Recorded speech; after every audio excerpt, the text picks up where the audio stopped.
जय माता दी आप सभी साधकों को। पिछली वीडियो में हमने आपको संकल्प लेने के महत्व के बारे में बताया था और इस वीडियो के माध्यम से हम आपको ये करके दिखा रहे हैं व्यक्तिगत रूप से कि संकल्प किस तरह से लिया जाना चाहिए, संकल्प लेने में किन द्रव्यों की आवश्यकता होती है। तो आज ही हम आपको ये बताएंगे कि नवरात्रि के प्रथम दिन माँ का पूजा का संकल्प क्यों और कैसे लेते हैं। इसके अलावा पूजा के प्रारंभ करने के पहले संकल्प की विधि क्या है और इनके मंत्रों से जुड़ी जानकारी के लिए आप कृपया अंत तक इस वीडियो में अवश्य बने रहें।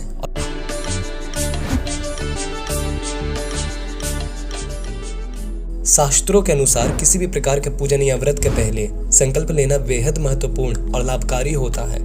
यद्यपि इस बारे में हमने पूर्व में भी 2 वीडियो में संकल्प के बारे में चर्चा कर रखी है। आप चाहें तो उस वीडियो पर जाकर भी उस जानकारी को देख सकते हैं। हम यहाँ आपको लघु जानकारी दे दें, यानी जिसका अर्थ है कि आप अपने इष्ट देव को और स्वयं को साक्षी मानकर यह पूजन कार्य अपने विभिन्न इच्छाओं की कामना की पूर्ति के लिए कर रहे हैं और इस पूजन को पूर्ण अवश्य ही करेंगे। यदि कोई भी श्रद्धालु पूरे भक्ति भाव के साथ नवरात्र की पूजा और व्रत का संकल्प लेता है तो उन्हें इसका फल जरूर ही मिलता है। वैसे शास्त्रों के अनुसार नवरात्रि के 9 दिनों की पूजा पाठ और व्रत को संकल्प लेते हुए मंत्रों में बांधना ही होता है। यही संकल्प का इसमें नियम है।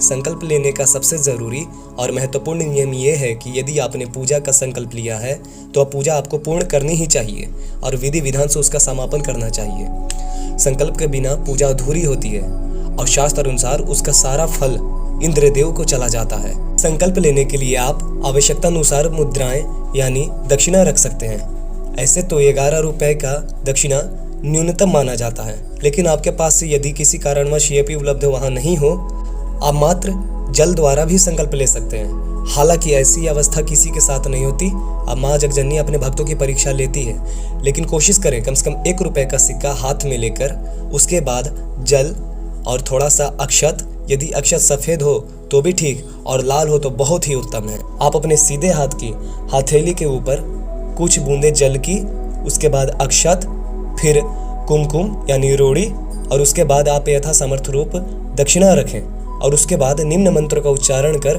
संकल्प लें। संकल्प के गवाह साक्षी स्वयं गौरीपुत्र गणेश, सभी नवग्रह, अग्नि, सभी दिशाएं लोकपाल और दिक्पाल बनते हैं और संकल्प को सिद्ध करने और उसे पूरा करने के लिए अदृश्य रूप में आपके सहायक बनते हैं। आप डिस्प्ले स्क्रीन पर अपना देख सकते हैं। यह संकल्प का मंत्र है जो सबसे पहले आपको लेना है कि आप किन देवता का पूजा किस कामना से करने जा रहे हैं। ध्यान रखें, मंत्र का उच्चारण आपसे शुद्ध होना चाहिए। इस मंत्र में कई जगह अमुक शब्द आया है, जैसे अमुक नाम संवत्सरे, यहाँ पर आप अमुक की जगह संवत्सर का नाम उच्चारित करेंगे। ठीक ऐसे ही अमुक वासरे में उस दिन का नाम उच्चारण करेंगे। अमुक गोत्र में आप अपना गोत्र का नाम उच्चारण करेंगे। अमुक नाम में आप अपना नाम उच्चारण करें और साथ में जोड़ देंगे सब परिवारस्य। नवरात्र के पहले, दूसरे, तीसरे आदि दिनों के लिए उपवास रखा जाए, तब ऐसी स्थिति में एतासु नव तिथिषु की जगह उस तिथि के नाम के साथ संकल्प किया जाएगा जिस तिथि को उपवास रखा जा रहा है। आप स्क्रीन पर देख सकते हैं कि श्लोक सभी वही है, मंत्र सभी वही है, लेकिन अंत में कुछ इसमें परिवर्तन हो गए हैं। तो षोडशोपचार यदि आप पूजन करने जा रहे हैं माँ भगवती की, वैसे षोडशोपचार ही उनकी सामान्यतः पूजा होती है। यदि आपको समय नहीं है तो पंचोपचार भी कह सकते हैं, उसके अन्य भी उपचार रूप से पूजन कर सकते हैं, लेकिन षोडशोपचार पूजन के लिए संकल्प आप उसको भी डिस्प्ले पर देख सकते हैं, अपने मोबाइल स्क्रीन या जिस भी आप यंत्र पर देख रहे हैं उस पर देख सकते हैं। नवरात्रि की पूजा को पूरे विधि विधान से करने के लिए पूजन से पहले संकल्प लेना बहुत अनिवार्य है। संकल्प के माध्यम से माँ के प्रति भक्तों का समर्पण और विश्वास छलकता है और ये मजबूत भी होता है और मनवांछित इच्छाओं की पूर्ति भी होती है। पूजा का पूर्ण फल पाने और माता को प्रसन्न करने के लिए आप भी पूजन का संकल्प जरूर लें, ताकि आपको भी माँ का विशेष आशीष प्राप्त हो।